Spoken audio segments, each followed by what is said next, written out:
Thank you for joining me, everybody. My name is Nate. I'm an Android developer at a small creative app shop called PixSite.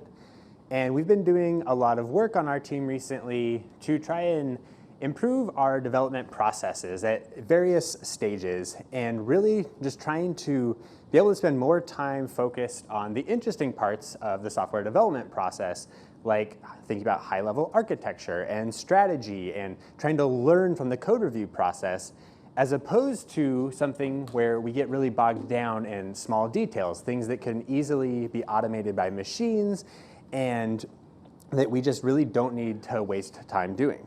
So that's what we're going to kind of talk about today. And just before I kind of get into it, I have tweeted out my slides. So if you want to follow along with those, you can find that on Twitter. And then also this repo here on GitHub. I have a lot of the examples of some of these different things we're going to be looking at. So some templates, some different scripts, some build integrations, all that stuff can be found there. So hopefully you can maybe find those, copy them over to your project if it's something you want to look at. So to get started, I want to just look at this question of why do we want to automate things in the first place? And really there are a lot of answers to this. And so I want to focus in on a few that kind of I've been thinking about as we've been working on our team and as I've been kind of preparing for this talk. And so the first one is maybe like the first thing that you think of, which is we want to consistently build kind of the right thing at the right time. We want to be able to have consistent results in the software that we're creating and that we're releasing. We don't want to basically fall into the trap of, oh, well, it builds on my machine. I don't know what the problem is on your machine. I don't want to fix this. Like, we want to avoid that by basically automating this development process. So the next one is we want to save time and energy for the real challenges. Just in the last day, I've had several discussions with people that talk about getting frustrated with code review, for example, and getting bogged down in a review where instead of talking about the actual implementation of something, they're getting criticized over variable naming or code styling or conventions. And those are just a couple examples of the type of thing that we can automate away so that we don't have to waste energy on that, and we can hopefully enjoy things like code review and be able to continuously ship in an efficient and quick manner. And then the last thing is we can make projects more approachable by automating some of this stuff. Again, we'll look at code review as a good example of this, but there are ways that we can kind of automate parts of code review to help educate developers, help point them in the right direction about best practices or what's expected on the team. We can also make it more approachable to release the project depending on how our release process is automated. And this can help, again, new developers come in and immediately feel like they're productive and part of the team. So we'll look at examples of all of these as we go forward. And so before we really get into that, again, we want to think about what specifically to automate. And the answer to that might be all of the things. Like, we can automate a lot of stuff in the development process these days. And if you want to, you can go and do all of that. Thankfully, I don't have to talk about all of the things. We only have 40 minutes, and so we're going to focus on a few of them here. So we're going to kind of focus on these like 4 areas of the build process. We're going to look at actually setting up a build. You know, if you are already familiar with this, you can stay with me. We'll jump into more interesting things. But if you've never set up your own build, or you have one, but you're not really sure how it works, we'll talk about really what that is at kind of the core conceptual level. Then we'll look at a general example of how you can start validating code quality by tying into that build. Then we'll look at the code review process in a number of ways which we can make code review hopefully more enjoyable, efficient, and useful. And then we'll talk about a couple of different ways you could think about deployment, again, to make it more approachable for your team. And while we're going through this, I don't want this to be kind of a prescriptive thing. I'm not saying like these are things you need to go out and implement in your projects today, but I more want to just spark ideas and discussion in your own teams. So as we're going through this, maybe just think about what parts of your development process are you wasting time in, or feel draining, or you just don't feel like are that useful, and think about maybe automating those away. So to start, again, we're going to look at automating a build kind of in the general sense, and we're starting here because that's really kind of at the core of a lot of this. You know, being able to go from a methodology where you're just worried about your local machine, your local build, and transferring that into some kind of automated CI that's out there on a server somewhere, that's a big step because now it's not specific to your machine and multiple people can come in and be building things the same way. So if you're not really familiar with what a CI system is or an automated build, it's really just a series of tasks. So it might be something like an assemble task or running your tests or deploying your app. And these are all really just running on a server out there on the interwebs or on some kind of local deployment, but there's really not a lot of magic to it. Ultimately, it comes down to some type of configuration. That might be a code configuration that lives within your project itself, or it might be done through some type of UI builder with whatever platform you're working on. But ultimately, that's just going to come down to defining the set of tasks that you want to be a part of your build. And these tasks are going to look really familiar to you probably if you're used to working with Android from the command line. It's going to be things like your assemble task or running your tests, deploying your APK, or any various things. But basically the idea there is anything that you're already familiar with doing from the command line, you can translate that usually quite easily to your build, and that's really all it is. And thankfully, setting up an automated build, some kind of continuous integration system these days is really easy. We have a lot of providers out there such as CircleCI, which is what some of the examples today will be working with.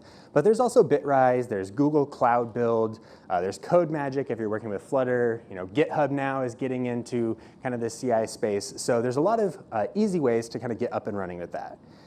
And for all of them, they're all going to be a little different, but ultimately you're going to have some type of an account. You're going to add your project in some way, which is usually just a couple button clicks. And then you're going to set up your configuration. So in our case, we'll look at a CircleCI configuration file.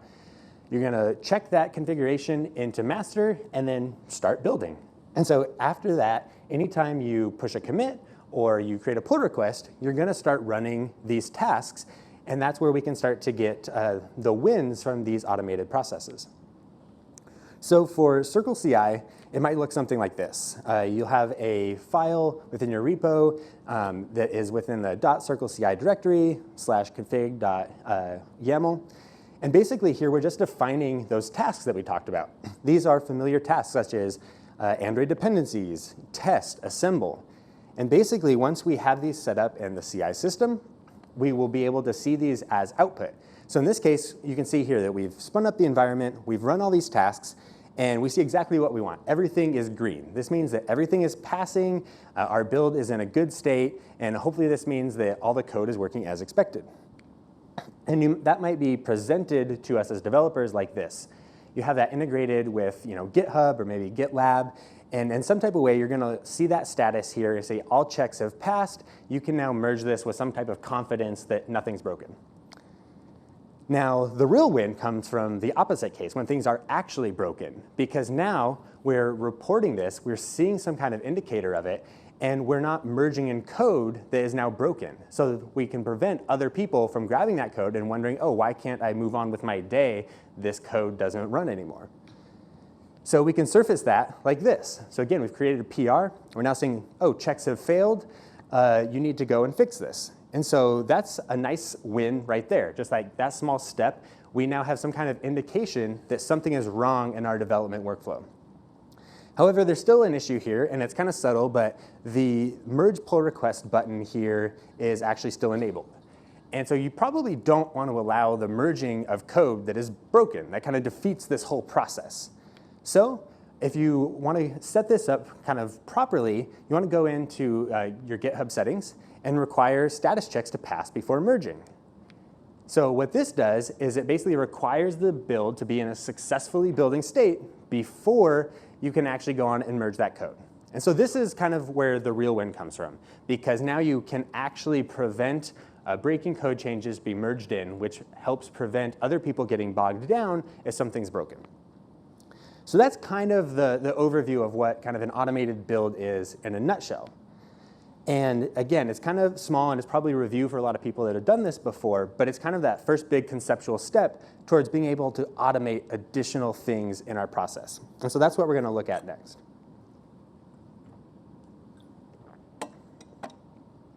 So one of the things now explore the idea of validating code quality. So now that we're continuously building the project, every time we commit or create a pull request, we want to think about ways that we can make sure that we are writing the code in the proper way. We're using proper conventions. We're avoiding code smells, things like that.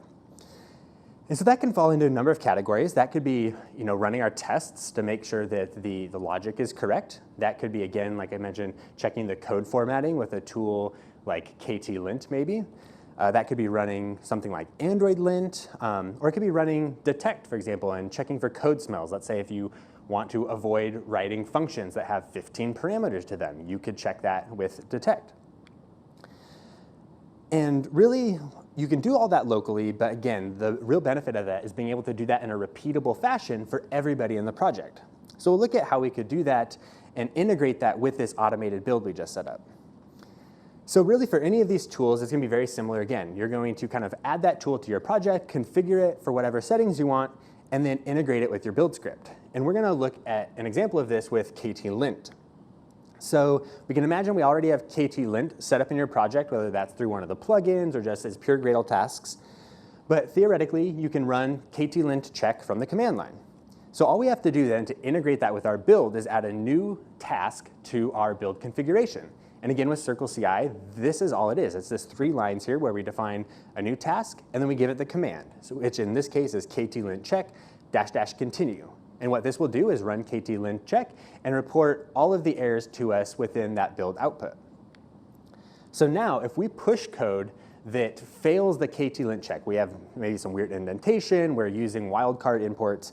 Now when we go into our CircleCI output, we're going to see this red line here in check code formatting, meaning, hey, something's wrong here.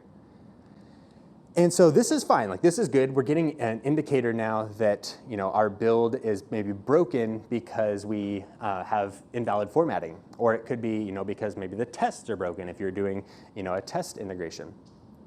And kind of the problem here is that while it's nice to know that it's broken, a broken build takes a lot of time. It requires context switching, and it makes you kind of go back to that, push a new build, wait for that, and you can kind of get bogged down in that process, which is pretty much what we're trying to avoid. We're trying to kind of smooth out the development process, not kind of add time to it. So now that we have this integrated in our build, we could think about how can we locally validate these changes. So we have this kind of fallback to make sure that anybody pushes code is going to be subjected to the same checks and things on the build, but how can I locally on my machine make sure that I'm not breaking the build to begin with? And again, we'll look at code formatting. And we have a couple options here for code formatting. We could reformat or lint our code using the IDE, whether it's IntelliJ, Android Studio. We could also run those command line tools locally as well. And both of these would help us kind of avoid pushing that code. But again, we kind of have to remember to do these things, and they don't always match up quite right. So there's a few things that we can do to kind of help make this more efficient as well. So if you're relying on the IDE to check the code formatting, something that we have found pretty useful on our team is to kind of set our project code style from the Kotlin standard default, the Kotlin style guide, customize it a little bit as needed, and then we basically want to check that into the repo so that we can share it with everybody on the team. And kind of to do that kind of requires an update to the standard git ignore that oftentimes comes. So we'll look at that in a moment. And then additionally, another step here is if you check on optimize imports on the fly, that's another thing that can kind of help avoid discrepancy between what the IDE reformats and what a tool like ktlint reformats. So we'll talk again about that in a moment. So here's a git ignore, which is kind of an example of what we're using. And basically the idea here is instead of just ignoring everything from the .idea directory, which is kind of like the standard, we can actually go in and ignore it and then explicitly unignore other things. So in this case, we want to unignore code styles because we want to actually check those into the project, be able to track them, and share them with each other on our team. Once we've done that, now we can kind of see what these code styles are. And in this case, we can go in and kind of make sure that these are matching our expectations and also are passing with ktlint. So that lets us validate with the IDE, but then also make sure our build is passing. And then again, sometimes you have to do kind of separate step with the IDE because reformatting code is separate from optimizing imports. And oftentimes, I personally would forget to optimize the imports after reformatting the code. So checking on this option can kind of avoid that altogether for you. If it can do it on the fly, most of the time it gets it right, and then you just don't have to think about optimizing your imports locally. The other option that we talked about is running the ktlint tool from the command line. And again, this is the same tool that you're using in your build, so there's not a lot to think about in terms of setting this up. You just have to remember to do it. And I know that I personally forget this a lot. You're going through, you're making code changes, you're excited to push that up, get it reviewed. I often would forget that last step of validating the code formatting. So this is a case where you could actually rely on a Git hook locally to help you ensure that you're going to run that ktlint check before you push code that would break the build. So if you're not familiar, Git hooks are basically just shell scripts that can run in response to common Git actions like a commit or a push. So you could imagine something that anytime you're about to make a commit, you might want to run some type of script. Or in our case, we're going to say anytime we're about to push up to our remote, we want to check the formatting so that we don't push something that's going to just break our build and cause us to waste time. So to do that, we could take a script that looks like this. This is something that I adapted from the blog post that's in the comment there. But basically, we can take this script and we could drop it into our .git/hooks directory within our project and name it pre-push. And once you've done this and made sure it's executable, anytime you try to push your code, it's going to run ktlint check. And if that fails, then it's going to prevent that push going forward, and then you'll have to update that formatting. So this, again, this is nice right here. This can kind of save us a fair amount of time. But we can go a little bit further with this because this is still local. This is kind of dependent on you. And if you're running ktlint with like the command line interface, it'll actually set this up for you. So this is fine. But what if we wanted to share this with everybody on our team? Like this is really useful. Maybe we want everybody to have this. So we could take it one step further. Take the same script, but instead of dropping it into the Git hooks directory, we're going to place this in a directory in our project called /scripts/githooks. And we're going to name this pre-push.sh. Then we can create some custom Gradle tasks. These Gradle tasks are kind of commented out here because they're a bit long and I wanted to fit them on the slide, but they're in that repository that I mentioned at the beginning. But basically, these tasks will take that script, copy it over into the proper .githooks directory within your project, and then make sure that that task is hooked into your other task. So in this case, anytime the clean task is run, that script will be copied over if it doesn't exist. So this means that someone can check out your repo, clean the project, and automatically have that pre-push hook there in the repo. So this makes it really easy to help prevent anybody on the team from pushing up code that's going to break the formatting. And you could think about doing this with anything. You could make sure that you're doing this with your tests or Android lint. So there's a lot of flexibility there. And by being able to automate that, it kind of makes it more approachable. Like people can come in and they don't have to worry about breaking this all the time, sharing it with someone on the team and saying, oh yeah, you just need to copy this file that you've never heard of before. Makes it very automated, which is nice. And last thing here, you have to make sure that you actually kind of apply that Gradle file to make sure that those tasks are getting hooked into your build. So again, this is nice. We can prevent pushes that will break the code. We can share that with the team. This could be applied to various tasks, lint checks, tests, whatever. Now we come to kind of the reviewing code. We've got our build, we've written the code, we've pushed it up. It's time to review this. And this is my kind of favorite section of this because I think code review is so important. And it can kind of go both ways. Like you can get really bogged down in code review where it becomes a chore, or it can be really enjoyable and really informative. And we want to push towards the more informative side of things. And I think there's a few things that we want to take away and think about when we're reviewing code. We want to validate the changes, make sure we built the right thing. We want to be able to discuss additional approaches. We want to learn from one another. What we don't want to do is get bogged down in little minutia, argue over variable names, be having discussions about like why today are you pinging me because of this variable name and yesterday you didn't because you weren't in a bad mood. Like you want to avoid all of that kind of stuff. So one way in which I think we can kind of kick our PR reviews off on the right foot are by relying on PR templates. Now this is something that's really easy to do in GitHub.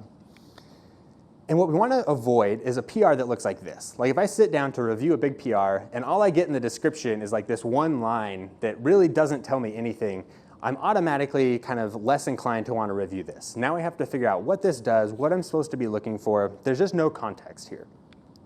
What we'd like to favor is something that maybe looks more like this, where we have a link to any type of related issue. So I can go find that and see any related discussion I need to. It also gives me a nice list of some high-level changes, any additional context there, or even kind of my favorite part is you can have interactive checklists down at the bottom to remind yourself, like, hey, have I thought about tests for this? Have I thought about translations that are needed? Anything else? This sets us up to be able to have a much more thorough discussion about the code, hopefully keeps us kind of in a good mood as we go in to start reviewing the code, and I think can help encourage us to stay consistent in all of that. And so all you have to do to add this template within GitHub is to add a .github folder to your project, and then add a pull request template.markdown file. And then within that, it's just kind of the standard GitHub markdown. So this right here is the markdown that generated this previous screenshot. So we just have some headers, some bullet points, a checklist, and then one thing that wasn't in the screenshot previously is this screenshots section. And this we found really useful on our team. Like we can show in this nice formatted table a screenshot of what it used to look like and what it looks like now. And just that right there saves so much time when you're passing this off to QA or even just passing it off between developers that maybe haven't seen what you're working on yet. This is a really nice way to kind of point them towards what you need to review. Yeah, so basically, this is what it looks like kind of in the end. When you go to create a new pull request, this is what you'll see. You'll have that template pre-populated, and now when you kind of open that pull request, all you have to do is kind of fill in these sections instead of having to remember, what do I need to include here? So it can kind of streamline that flow. Similarly, you can do this with GitHub issues. Now, you might not be using GitHub issues, but a lot of times similar systems can do the same type of thing where you can kind of pre-populate the information you're looking for. So in GitHub, again, this boils down to a markdown file. So this time it's .github directory /issue template / and then the name of this template. So in this case, we have a bug report template, which again is just GitHub markdown. We have some metadata at the top that basically corresponds to how this will be presented in the UI, and then the description code below. Similarly, we have a feature request template, which looks very much the same. You'll just see that there are a different name at the top, a different description. You can automatically assign a label to that or automatically assign it to a person. And really what this does is it gets you to a point where when you create a new issue, you click that new issue button, or someone else, maybe an external contributor, clicks new issue, they're presented with something that looks like this, where you see, oh, a bug report, or a feature request, or a regular issue at the bottom if you want. But this can help guide people towards creating issues that have adequate detail, that tell you stuff like the device info or the repro steps. And so you can kind of help encourage people to give you enough information to make it useful for you, which ultimately is going to save you time. So again, if you create that new issue, you'll see that description is pre-populated with whatever those fields are. And kind of one last thing here, kind of connecting them together. If you're using GitHub issues, it's actually really convenient that you can close a GitHub issue by simply using one of these keywords and then referencing that issue. So in this pull request example here, by saying fixes number 10, when this pull request is closed, issue number 10 will automatically be closed for us. So that's convenient. Like, that's something that we've taken advantage of. And I believe it works for commit messages as well. And so now this is kind of my favorite part of this whole thing. We're going to talk about kind of supercharging our PRs with danger. And I don't mean danger like in the actual real life sense. I don't think pull requests should be a dangerous thing. It should be an enjoyable thing. So danger is basically just a tool that can run within our CI, and it gives us a chance to kind of automate chores, as they describe it, within that process. One example of this is, again, code formatting and being able to comment where we have issues in that formatting. So some of the types of things that we can do with danger. We can leave inline lint comments. Any place where there's an Android lint issue or a ktlint issue, we can comment, say like, hey, this isn't formatted right. We can report on what the APK size is. We can report like, hey, you have 10 dependencies that are out of date. There's a lot of useful things we can do with this. And ultimately, you can have a setup where you might have some type of bot account, and when a PR is submitted and the build completes, it's going to leave these messages in here to provide additional information about your build, about this current build. So in this example, it's saying, hey, you have 11 dependencies that are out of date. You're leaving a nice thank you message for whoever the author is to kind of thank them from their work, which is a nice way, I feel, to kind of make the process enjoyable for everybody. And then it's also reporting on the APK size. So we're going to look at how to kind of set these up as well as some additional examples.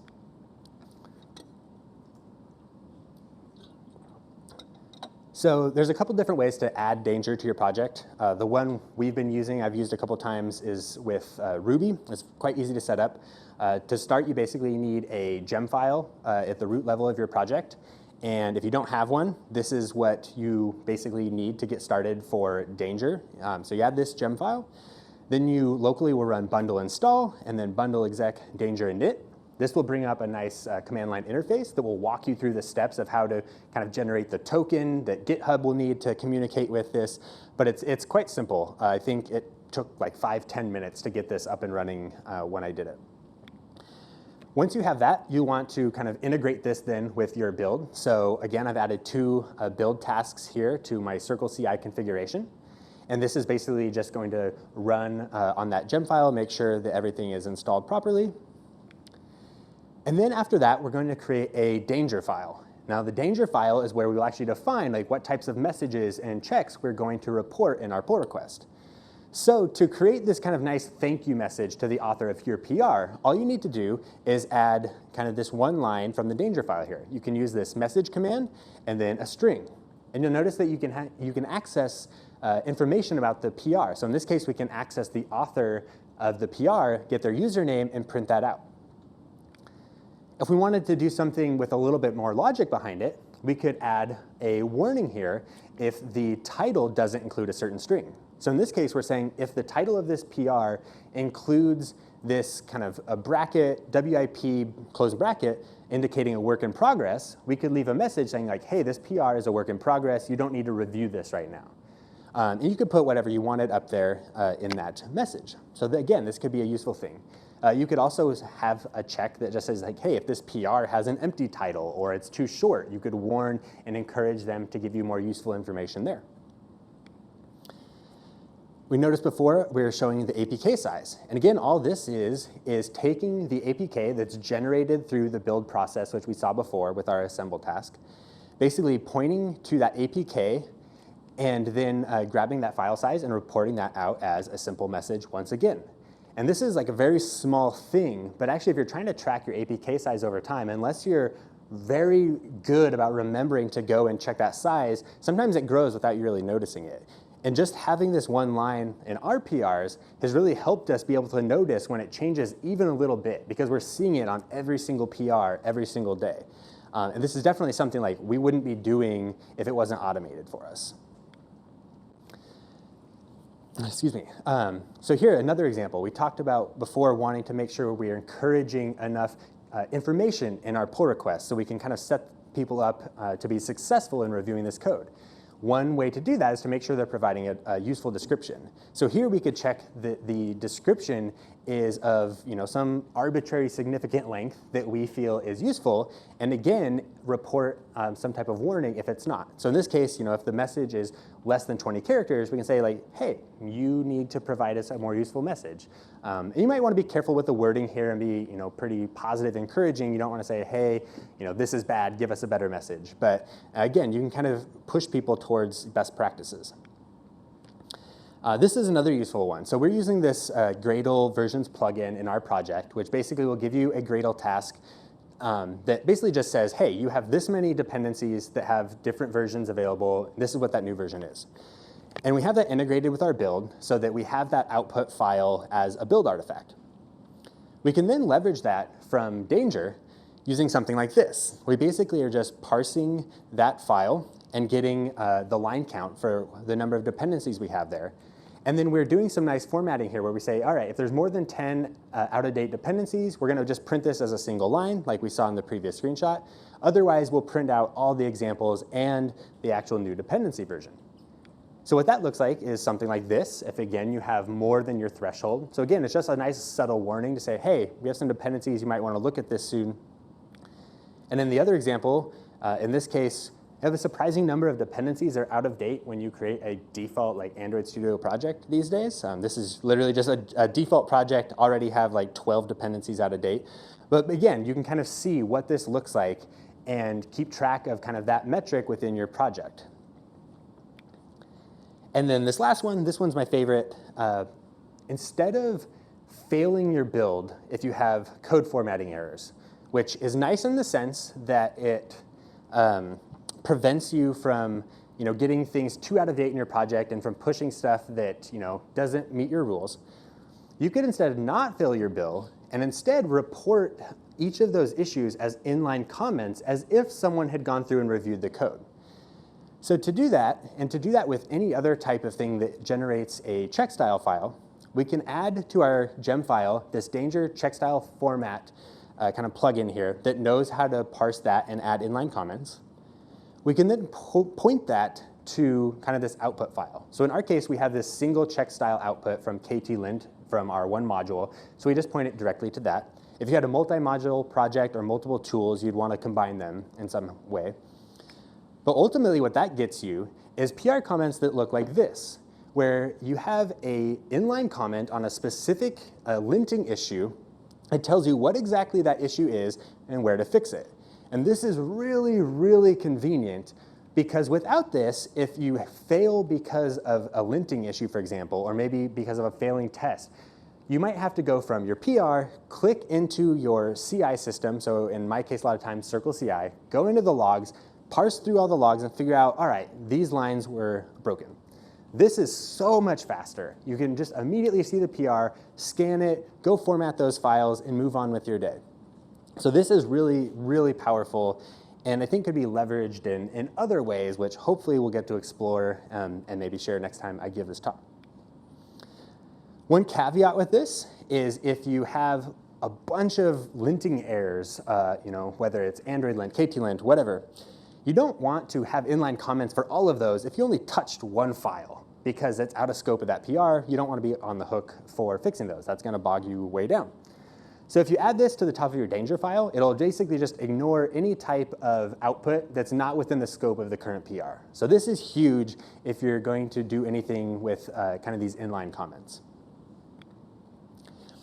And so we've talked through several examples here of using danger. Honestly, there's a lot out there you could do. We could be using this with Android lint for test coverage.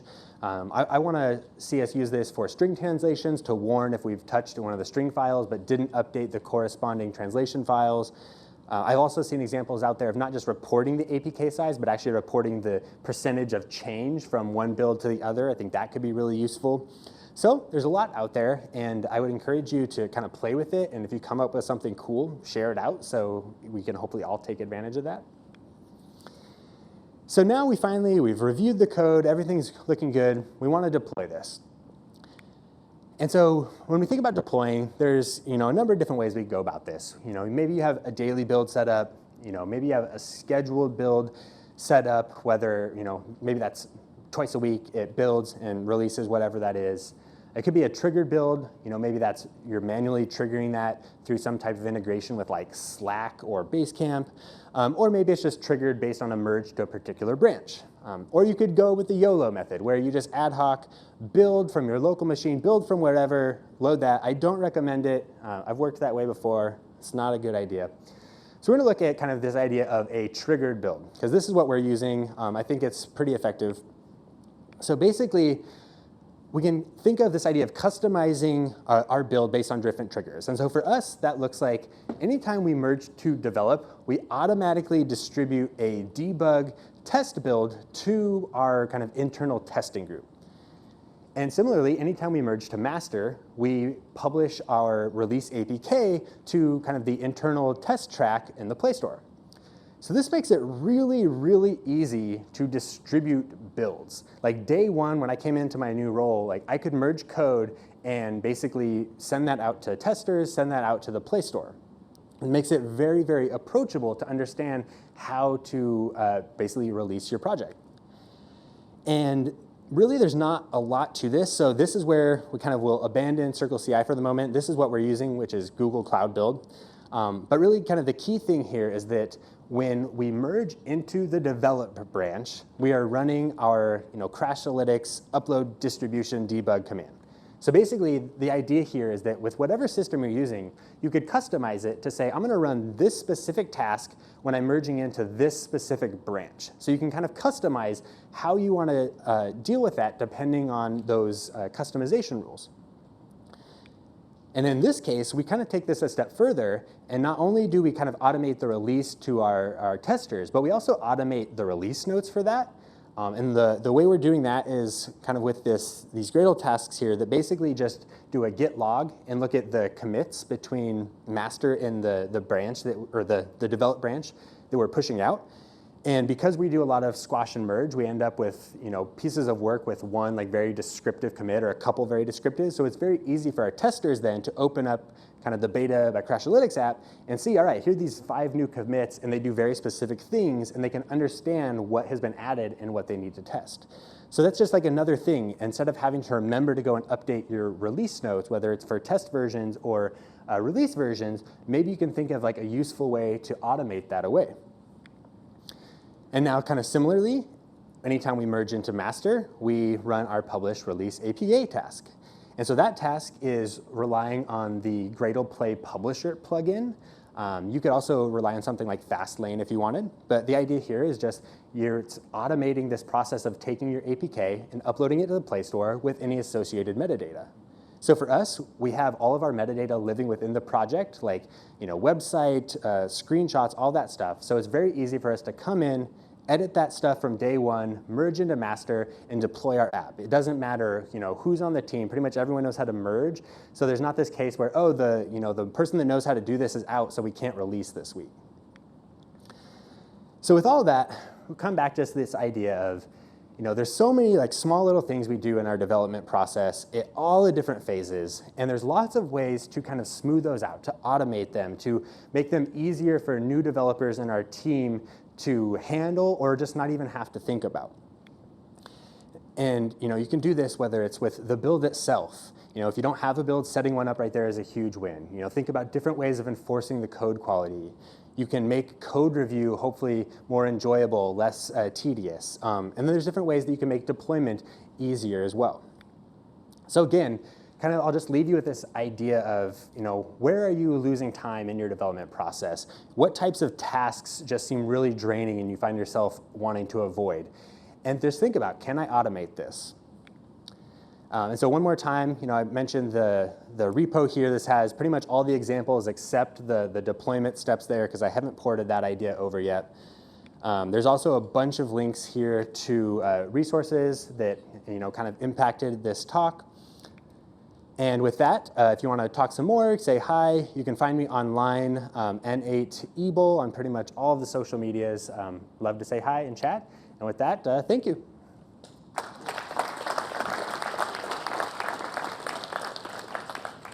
I think we're basically out of time, right? OK. I guess we have 2 minutes if there are questions. If not, or if you think of them later, I'll be around. Have you hooked up code coverage? I don't think we have code coverage hooked up at the moment. We've talked about it and certainly can do it. I think I've seen an example of that using Danger, where it is reporting the coverage in there. I think there's other tools for that as well. So it's certainly something to be done. I think it would just probably come down to kind of how exactly you're testing that, where that output's coming from, and then once you can kind of get a hold of whatever that number is, or whatever those output files are, you can kind of parse through them as needed and report that. Yeah, great talk, thanks. Thank you. I've also integrated Danger into our CI process. I struggle to find good recipes, or how you describe them. The plugins that you do. Where have you gone to find those, or where did you sort of come up with those? So the one that I like the most, the inline comments, I basically was turned on to from blog posts by Joe Birch, who they were doing that at Buffer. Some of the other types of ones, I just saw some other non-Android examples of how they were using it for PRs. There's also, I think, just like in the danger documentation, there's like a big list of, basically like plugins or just like different implementations for other platforms. So I've seen some things there that kind of, I don't know, spark my curiosity of maybe pulling over. So I think it's just a number of ways. I mean, another one is just kind of like things that have bugged me for a long time. Like I found that like whatever team I've worked on, we've always seemed to like forget to like go and update translations until way later than we should have, because like we changed a string and then like nobody caught it or something during a review. So that's why like for me, I keep meaning to like go and create up some type of warning, like if we didn't add the translations and we touched the string. So yeah, just I guess multiple ways there. Yeah. There are multiple flavors of danger now, I guess. I think there's like the Kotlin one in the works. You said you're more familiar with Ruby. Is there anything that, with the multiple flavors of danger out there, is there anything that's more Android friendly, or is it just like a feature, what's feature parity thing? I'm not sure. I don't know if I knew about like a Kotlin version of like integrating danger itself. I mean, doing it like this way with kind of the gem file and everything, honestly, is like pretty easy as it is. But I'd be curious to see what the other one is. Like, I know that there was at least one other one out there, and I think I chose this example because I saw like a blog post that showed how they integrated it with Bitrise. Actually, I think it was Joe Birch's blog post again, and that was like enough for me to be able to port it over for like CircleCI really easily. So, yeah, I'll have to look and see if there's a Kotlin one. Thank you. Yeah. You mentioned in I think one of the danger posts as well that you can keep track of those changes for metrics wise. So Sure. the size of the APK, for instance, do you keep track of those in a database or something else outside of like the GitHub pull request so that you can see those over time and graph them and everything? Yeah, so I haven't set that up for our current project yet, but basically there is an example out there I've seen that might even be for Android. I can't remember off the top of my head, but the approach they took was, like for a lot of builds, like with CircleCI, you can store your artifact. And a lot of times like those artifacts will live at some type of like dynamic path that's easy to access. Like you can say, like go and give me this artifact for the last successful build of master. And so I think that approach I saw, they basically took like the local one from the current build and compared it to that like remote version that was stored as just a build artifact somewhere. So yeah, I mean like they're storing onto that, but I don't think they're doing anything manually. They're relying on like their build server to do the storage component of it. Any other questions? Okay. Thank you. Cool. Thank you.